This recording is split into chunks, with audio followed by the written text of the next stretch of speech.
নির্বাচনী পরিবেশ বিঘ্নিত করে এমন কর্মকাণ্ড সহ্য করা হবে না, হুঁশিয়ারি কমিশনের। মাঠ পর্যায়ে যৌথ অভিযানের ঘোষণা।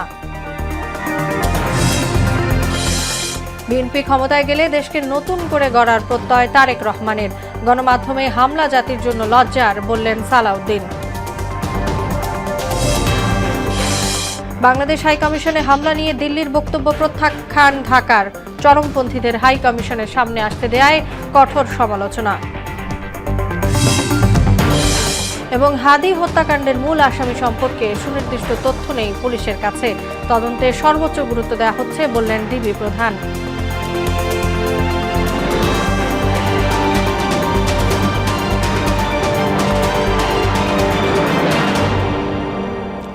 আসসালামু আলাইকুম, সবাইকে মোহনা সংবাদে স্বাগত। শুনছিলেন শিরোনাম, পুরো সংবাদের সঙ্গে আছি তাসনুবা বিনতে তাহের।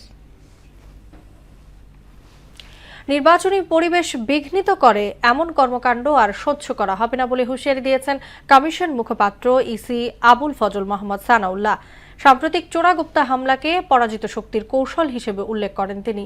বিকেলে ৩ বাহিনী সহ আইন শৃঙ্খলা বাহিনীর শীর্ষ কর্তাদের সঙ্গে বৈঠক শেষে এসব কথা বলেন ইসি সানাউল্লাহ। জানান, মাঠ পর্যায়ে অবৈধ গোলাবারুদ উদ্ধার সহ সন্ত্রাসীদের গ্রেপ্তারে যৌথ অভিযান পরিচালনা করা হবে। এমআর আসাদের রিপোর্ট। রোববার দুপুর 12টার আগে নির্বাচন ভবনে যান সেনাপ্রধান ওয়াকারুজ্জামান, বিমান বাহিনী প্রধান air chief marshal Hasan Mahmud Khan ও নৌবাহিনী প্রধান অ্যাডমিরাল নাজমুল হাসান। ইসিতে প্রধান নির্বাচন কমিশনার এএমএম নাসিরউদ্দিন সহ পুরো কমিশনের সঙ্গে বৈঠক করেন তারা। এরপর বিকেল ৩টায় আইনশৃঙ্খলা বাহিনীর প্রতিনিধিদের সঙ্গে বৈঠকে বসে কমিশন। বৈঠকে ৩ বাহিনীর প্রতিনিধি সহ BGB, Ansar VDP, coastguard, police ও র্যাবের মহাপরিচালকেরা অংশ নেন। পরে প্রতিনিধিদের উপস্থিতিতে সাংবাদিকদের ব্রিফ করেন ইসি সানাউল্লাহ। জানান, আইনশৃঙ্খলা পরিস্থিতি নিয়ন্ত্রণে আনতে যৌথ বাহিনীর অভিযান চলবে, জোরদার করা হবে গোয়েন্দা তৎপরতা।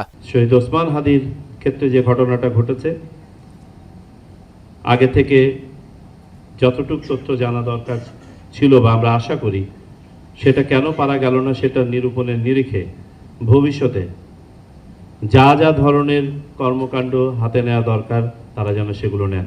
যৌথ বাহিনীর অপারেশনের অন্যতম লক্ষ্য হবে অবৈধ অস্ত্র ও গোলাবারুদ উদ্ধার, সন্ত্রাসীদের গ্রেপ্তার এবং আইনের আওতায় নিয়ে আসা।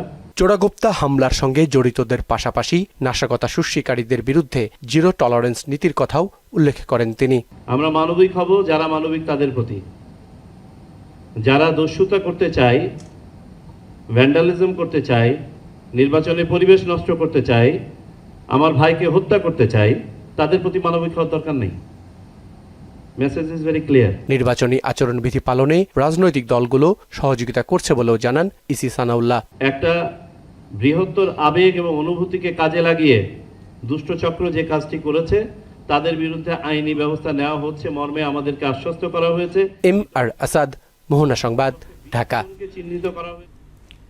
বিএনপি ক্ষমতায় গেলে দেশকে নতুন করে গড়ে তোলার প্রত্যয় জানিয়েছেন বিএনপির ভারপ্রাপ্ত চেয়ারম্যান তারেক রহমান। বিকেলে বগুড়ায় জুলাই শহীদদের স্মরণে ডিজিটাল স্মৃতিস্তম্ভ উদ্বোধন অনুষ্ঠানে ভার্চুয়ালি যুক্ত হয়ে তিনি বলেন, সরকার গঠন করতে পারলে ইন্টারনেট ব্যবহারের সুবিধা সহজ করা হবে। অধিকার প্রতিষ্ঠায় মানুষকে ঐক্যবদ্ধ থাকার আহ্বান জানিয়ে তারেক রহমান বলেন, অতীতে ধ্বংসের কিনার থেকে শহীদ রাষ্ট্রপতি জিয়াউর রহমান দেশকে খাদ্যে স্বয়ংসম্পূর্ণ করেছিলেন। ধ্বংসের কিনারায় চলে গিয়েছিল দেশ, বটমলেস বাস্কেট ছিল, সেই বটমলেস বাস্কেট থেকে শহীদ জিয়া বাংলাদেশকে একটি খাদ্য রফতানির দেশে পরিণত করেছিলেন। আজ আপনারা আপনাদের হাতে বা আপনাদের সামনে ইনশাল্লাহ সেই সুযোগ এসে হাজির হয়েছে। আবার আমাদের দেশটাকে ধ্বংসের কিনারা থেকে গড়ে তুলতে হবে, আমাদেরকে কঠোর পরিশ্রম করতে। দেশের খ্যাতনামা গণমাধ্যমে হামলার ঘটনাকে জাতির জন্য লজ্জাজনক বলে মন্তব্য করেছেন বিএনপির স্থায়ী কমিটির সদস্য সালাউদ্দিন আহমদ। দুপুরে গণমাধ্যমের সঙ্গে মতবিনিময় অনুষ্ঠানে তিনি বলেন, মবক্রেসি দমনে সরকারকেই কঠোর হতে হবে। এ সময় দলটির সিনিয়র যুগ্ম মহাসচিব রুহুল কবির রিজভীও গণমাধ্যমের উপর হামলার নিন্দা জানান। আর জাতীয় ঐক্য ধরে রাখতে মতপ্রকাশের স্বাধীনতা জরুরি বলে মনে করেন গণমাধ্যম ব্যক্তিত্বরা। তানজিদ ভুঁইয়ার প্রতিবেদন। ধারা যদি অব্যাহত থাকতো তাহলে কত ভালো। রাজধানীর একটি হোটেলে তারেক রহমানের স্বদেশ প্রত্যাবর্তন উপলক্ষে গণমাধ্যম সম্পাদক ও সাংবাদিকদের সঙ্গে মতবিনিময় সভার আয়োজন করে বিএনপি। শুধুমাত্র খবর প্রকাশ করা সেই ফ্যাক্টটা প্রপার ফ্যাক্ট কিনা সেটা যেমন গুরুত্বপূর্ণ, পাশাপাশি আমরা দেখি যে অনেক সময় ফ্রেমিংটাও খুব ইম্পর্টেন্ট। বাংলাদেশটাকে গড়তে চাই নতুন করে, যেখানে মত প্রকাশের স্বাধীনতা থাকবে, শ্রদ্ধাবোধ থাকবে। মত প্রকাশের স্বাধীনতাকে প্রকৃতপক্ষে স্বাধীনতা বলে বিশ্বাস করবে, তবে ততটুকুই স্বাধীনতা যে স্বাধীনতা স্বনিয়ন্ত্রিত হয়। গেল 17 বছর গণমাধ্যমকে নিয়ন্ত্রণ চেষ্টার সমালোচনা করে বক্তারা বলেন, জাতীয় ঐক্যের জন্য সংবাদ মাধ্যমের স্বাধীনতা জরুরি। রাষ্ট্রের অস্তিত্ব যদি বিপন্ন হয়ে যায় তাইলে আমরা কেউই থাকবো না। আগামী দিনের সুন্দর ভবিষ্যৎ তারেক রহমানের আগমনকে আমি শুভেচ্ছা জানাই। প্রকাশ্য আক্রমণ, জেলের ভয়, মামলা মোকদ্দমার ভয়, এই ধরনের কোনো ঘটনা ঘটেনি, এটাও আমি নিশ্চিত করি।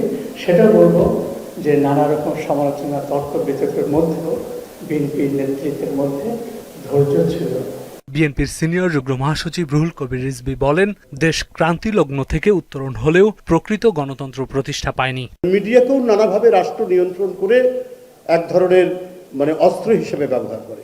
নওম চমস্কি তো বলেছেন যে স্বৈরাচারী শাসনে যেমন ডান্ডা, তেমনি কঠোর গণতান্ত্রিক সমাজে মিডিয়াও এক ধরনের ভূমিকা পালন করে, যেটা প্রকৃত গণতন্ত্রের সাথে যায় না। ফেসিবাদ আমলে গণমাধ্যমের চিত্র তুলে ধরে দলটির স্থায়ী কমিটির সদস্য সালাউদ্দিন আহমেদ বলেন, বৈষম্যহীন সমাজ গঠনে গণমাধ্যম বড় ভূমিকা রাখতে পারে। নেতৃত্ব অবশ্যই থাকবে, কিন্তু ব্যক্তিতান্ত্রিক স্বৈরতান্ত্রিক কথার কোনো প্রচলন আমরা করব না, এটা আমাদের অঙ্গীকার। গণতন্ত্র বিনির্মাণে সাংবিধানিক প্রতিষ্ঠানগুলোকে শক্তিশালী করতে হবে বলেও মন্তব্য করেন তিনি। গণতন্ত্র বিনির্মাণের জন্য যে প্রতিষ্ঠান, সেই প্রতিষ্ঠানগুলোকে আমাদের শক্তিশালী করতে হবে। সাংবিধানিক প্রতিষ্ঠানগুলোকে এমনভাবে দাঁড় করাতে হবে যাতে সবসময় সাংবিধানিক প্রতিষ্ঠানগুলো গণতন্ত্রের রক্ষা কবচ হিসেবে কাজ করে।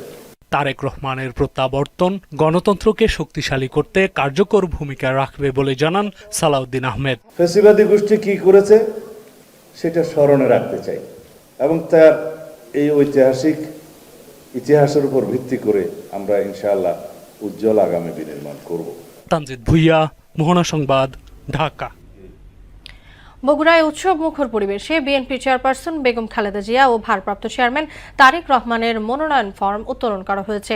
দুপুরে জেলা রিটার্নিং অফিসারের কার্যালয় থেকে প্রথমে বগুড়া 6 আসনে তারেক রহমান এবং পরে বগুড়া 7 আসনে বেগম খালেদা জিয়ার পক্ষে মনোনয়নপত্র উত্তোলন করেন বিএনপির নেতাকর্মীরা।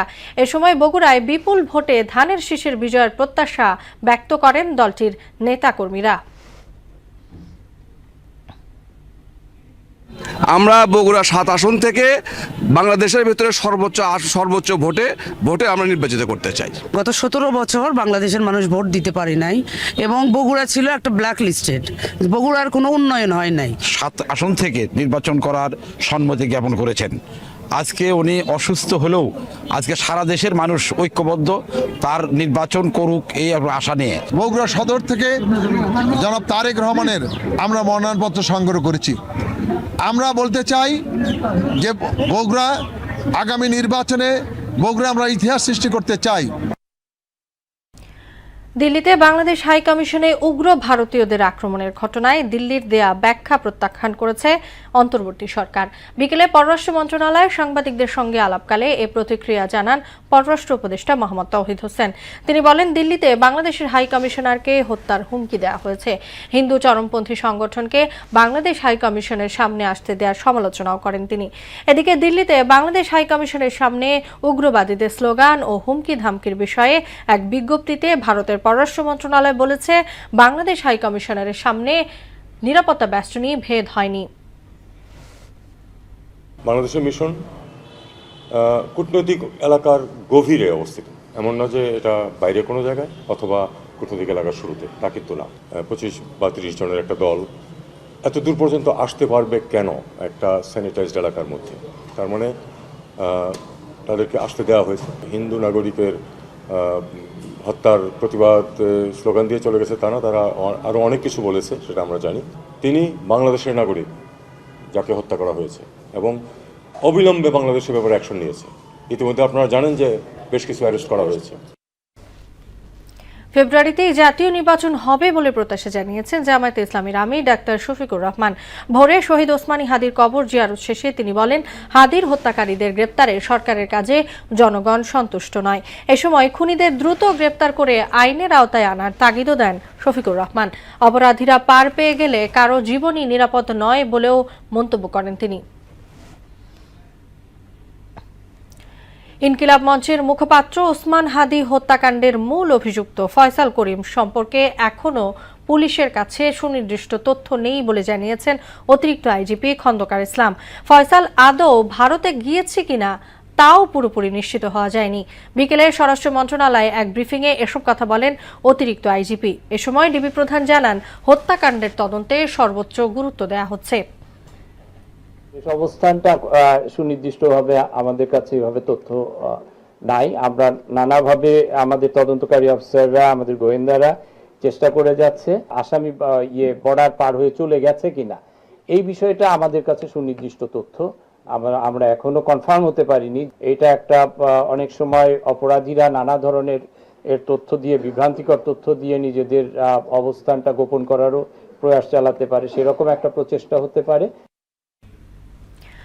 আগুনে মানুষ পোড়ানো এবং প্রতিষ্ঠান জ্বালিয়ে দেয়াকে গর্হিত কাজ উল্লেখ করে সরকার এসব বরদাস্ত করবে না বলে মন্তব্য করেছেন ধর্ম উপদেষ্টা আফম খালিদ হোসেন। দুপুরে সচিবালয়ে এক অনুষ্ঠানে তিনি বলেন, ময়মনসিংহের ঘটনাটি অত্যন্ত নিন্দনীয়। রাষ্ট্র পরিচালনার ক্ষেত্রে এগুলো বড় বাধা হয়ে দাঁড়িয়েছে। মব সৃষ্টিকারীদের অবিলম্বে আইনের আওতায় আনা হবে জানিয়ে ধর্ম উপদেষ্টা বলেন, সব স্থাপনার নিরাপত্তা নিশ্চিত করা সরকারের জন্য কঠিন। ইন এনি সার্কামস্টেন্সেস আমরা মব জাস্টিস অ্যালাউ করব না, এবং যে বা যারা এই মানুষটাকে পিটিয়ে মেরেছে এবং আগুনে পুড়িয়ে দিয়েছে তাদেরকে অবিলম্বে গ্রেপ্তার করে আইনের আওতায় আনার জন্য আমি মাননীয় স্বরাষ্ট্র উপদেষ্টা মহোদয়কে অনুরোধ করেছি। সব স্থাপনায় আগেভাগে পুলিশ নিয়ন্ত্রণ করা এটা তো একটা কঠিন কাজ। কখন কোন দিকে হামলা হয় এটা অনেক সময় আমরা জানতে পারি না। র্যাবের টিএফআই সেলে গুম নির্যাতনের ঘটনায় ক্ষমতাচ্যুত প্রধানমন্ত্রী শেখ হাসিনা ও সাবেক বর্তমান সেনা কর্মকর্তা সহ 17 জনের বিরুদ্ধে অভিযোগ গঠনের আদেশ পিছিয়ে 23 ডিসেম্বর দিন ধার্য করেছেন ট্রাইব্যুনাল। এদিকে রামপুরায় 28 জনকে হত্যার ঘটনায় মানবতা বিরোধী অপরাধের পৃথক মামলায় সাবেক বিজিবি কর্মকর্তা সহ 4 জনের বিরুদ্ধে অভিযোগ গঠনের জন্য 24 ডিসেম্বর দিন ধার্য করা হয়েছে। মেজবা রহমানের রিপোর্ট।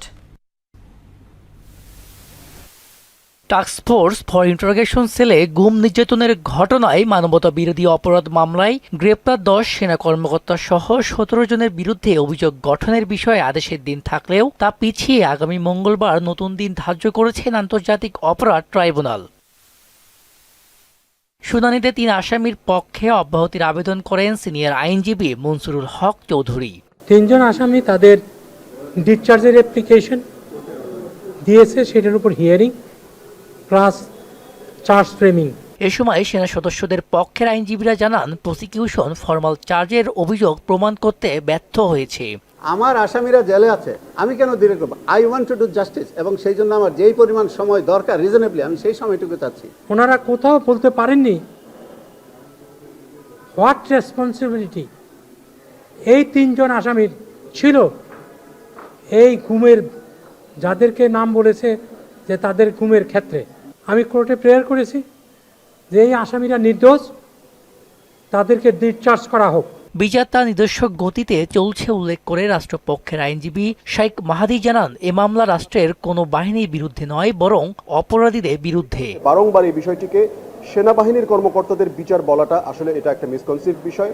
আমার অনুরোধ থাকবে যারা এই শব্দটি ব্যবহার করছেন তাদের প্রতি, যে আপনারা অপরাধীকে তার প্রকৃত পরিচয়ের আলোকেই তাকে অ্যাড্রেস করবেন এবং সেনাবাহিনীর কথাটা বলা হবে না। এদিন জুলাই অভ্যুত্থানে রাজধানী রামপুরায় 28 জনকে হত্যার ঘটনায় মানবতা বিরোধী অপরাধের পৃথক মামলায় সাবেক বিজিবি কর্মকর্তা লেফটেন্যান্ট কর্নেল রেদানুল ইসলাম সহ 4 জনের বিরুদ্ধে আনুষ্ঠানিক অভিযোগ গঠনের জন্য 24 ডিসেম্বর দিন ধার্য করেছেন ট্রাইব্যুনাল 1।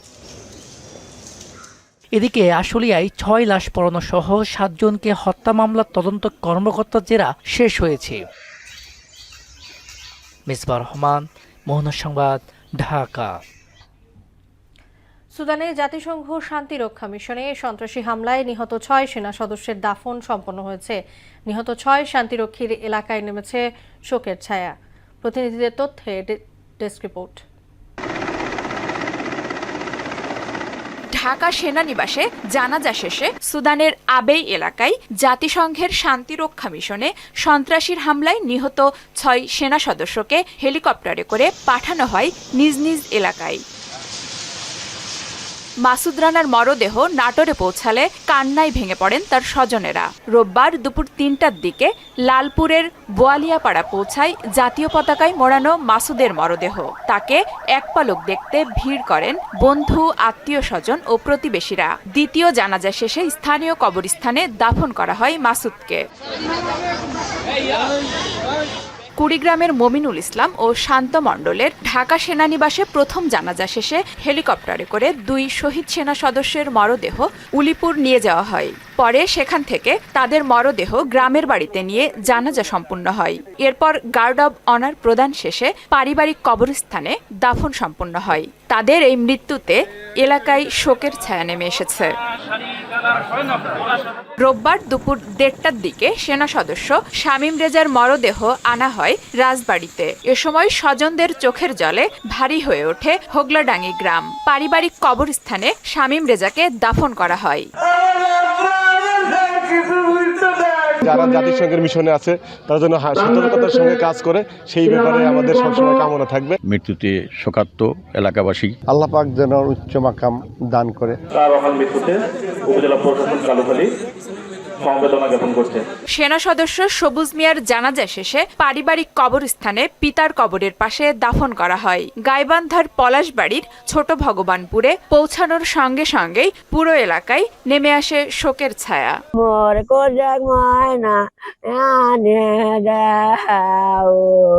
2 বছর হয়েছে আমাদের বিয়ে হয়েছে, তো তার মধ্যেই সে মারা গেল হঠাৎ করে।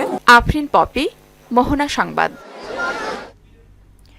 এর আগে সুদানে জাতিসংঘ মিশনে সন্ত্রাসীদের ড্রোন হামলায় নিহত 6 বাংলাদেশি শান্তিরক্ষীর প্রথম জানাজা সম্পন্ন হয় ঢাকা সেনানিবাসে। সকালে সেনানিবাসের কেন্দ্রীয় মসজিদ প্রাঙ্গণে তাদের নামাজে জানাজা অনুষ্ঠিত হয়। পরে রাষ্ট্রপতি, প্রধান উপদেষ্টা ও 3 বাহিনী প্রধানের পক্ষ থেকে শ্রদ্ধা জানানো হয়। এ সময় আবেগে আপ্লুত হয়ে পড়েন নিহত পরিবারের সদস্যরা।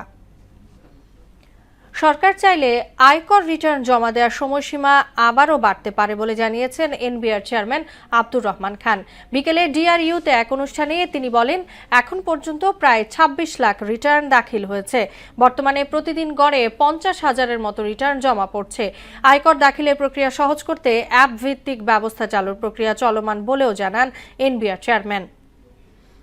আপনারা যখন নিজের হাতে করবেন তখন সবচেয়ে বড় সুবিধা হলো, যেহেতু আপনারাই হচ্ছে আমাদের করদাতাগণের এবং সমাজের মুখপাত্র, আপনারা কিন্তু প্রবলেমগুলো আরো দ্রুত আইডেন্টিফাই করতে পারবেন যে আমি নিজে করেছি, আমি এই প্রবলেমগুলো ফেস করতেছি। ফলে আমাদের উপরে একটা বাড়তি চাপ তৈরি হবে এবং আমরা এটাকে আপডেট করে ফেলতে পারবো। একই জিনিস আমরা ভ্যাটের ক্ষেত্রেও করেছি, কিন্তু ভ্যাটেরটা আমরা কম্পালসারি করতে পারিনি। আগামী বছর থেকে আমরা ভ্যাটের রিটার্নও আমরা কম্পালসারি করে দেব। টানা 12 বারের মতো দেশের নাম্বার 1 রেফ্রিজারেটর ব্র্যান্ডের স্বীকৃতিস্বরূপ বেস্ট ব্র্যান্ড অ্যাওয়ার্ড 2025 অর্জন করল ওয়ালটন।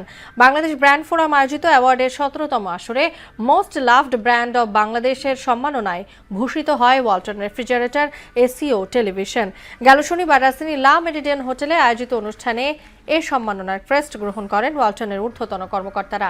এ সময় ওয়ালটন ফ্রিজের সিবিও তাহসিনুল হক সহ প্রতিষ্ঠানটির অন্যান্য কর্মকর্তা উপস্থিত ছিলেন। দক্ষিণ আফ্রিকার জোহানেসবার্গে একটি পানশালায় হামলা চালিয়েছে বন্দুকধারী দুর্বৃত্তরা। এতে 9 জন নিহত এবং 10 জন আহত হয়েছে। চিকিৎসার জন্য আহতদের নিকটস্থ হাসপাতালে পাঠানো হয়েছে। পানশালাটি বৈধ এবং সরকারিভাবে নিবন্ধিত। ভয়াবহ হামলার কারণ এবং দায়ীদের এখনও চিহ্নিত করতে পারেনি পুলিশ।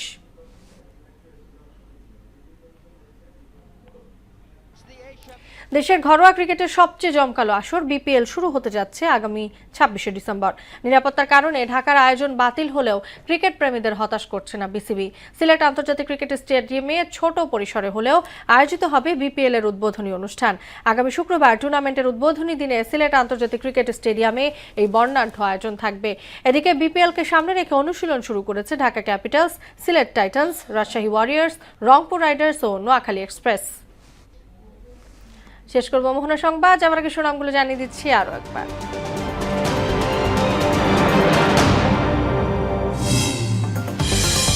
নির্বাচনী পরিবেশ বিঘ্নিত করে এমন কর্মকাণ্ড সহ্য করা হবে না, হুঁশিয়ারি কমিশনের মাঠ পর্যায়ে যৌথ অভিযানের ঘোষণা। বিএনপি ক্ষমতায় গেলে দেশকে নতুন করে গড়ার প্রত্যয় তারেক রহমানের। গণমাধ্যমে হামলা জাতির জন্য লজ্জার, বললেন সালাউদ্দিন। বাংলাদেশ হাই কমিশনে হামলা নিয়ে দিল্লির বক্তব্য প্রত্যাখ্যান ঢাকার। চরমপন্থীদের হাই কমিশনের সামনে আসতে দেয়ায় কঠোর সমালোচনা। এবং হাদি হত্যাকাণ্ডের মূল আসামি সম্পর্কে সুনির্দিষ্ট তথ্য নেই পুলিশের কাছে, তদন্তে সর্বোচ্চ গুরুত্ব দেওয়া হচ্ছে, বললেন ডিবি প্রধান।